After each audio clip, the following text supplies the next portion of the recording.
કેમ છો મિત્રો? આજે હું તમને કશું કહેવા માંગુ છું. તમે પોરબંદર વિશે તો જાણ્યું જ હશે. પોરબંદરનું નામ પોરબંદર કેમ પડ્યું ખબર?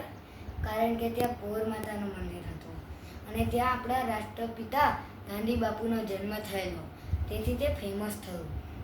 અને ત્યાં ગાંધી બાપુએ સ્થાપિત કીર્તિ મંદિર પણ છે. ત્યાં તેમના જૂના ફોટો, જૂના ચિત્રો એમણે દોરેલા, પછી એમની કોલેજ, એ શાળામાં જતા હતા તે વખતેનું બધું ચોપડાઓ, અને ત્યાં જ્યાં વકીલાત કરવા દક્ષિણ આફ્રિકા ગયેલા ને, ત્યાં તેમના કેવા કેવા કિસ્સા બન્યા હતા એ પણ ત્યાં સ્થાપિત છે. અને ત્યાં જ્યારે દક્ષિણ આફ્રિકા ગયેલા ત્યાં એવો ભેદભાવ હતો કે ધોળા કે કાળા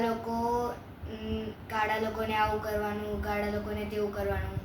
તો ગાંધી બાપુ તો ગયા, એ તો કાળા હતા, એટલે ત્યાં ગયા એટલે ટ્રેનમાંથી એમણે ધોળા લોકોએ ધક્કો મારી દીધો. એટલે એમણે આંદોલન કર્યું કે આવું ના થવું જોઈએ.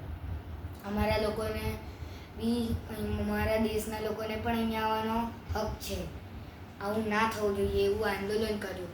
ત્યાર પછી આવું બધું હમણાં સુધર્યું. અને કીર્તિ મંદિરમાં બહુ બધું છે એમના વિશે. તો તમારે મારા કરતાં વધારે જાણવું હોય તો કીર્તિ મંદિરમાં જજો. અને મારાથી કોઈ ભૂલ થઈ હોય તો કમેન્ટમાં કહેજો. અને મને એટલું બધું તો નથી આવડતું, પણ હું થોડું તમને કહું છું.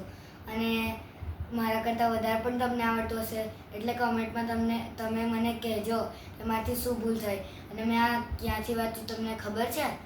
એક મારા કાકાએ મને ગિફ્ટ કરી હતી આ બાળ વિશ્વ કોણ કોષ. તેમાંથી મેં વાંચ્યું.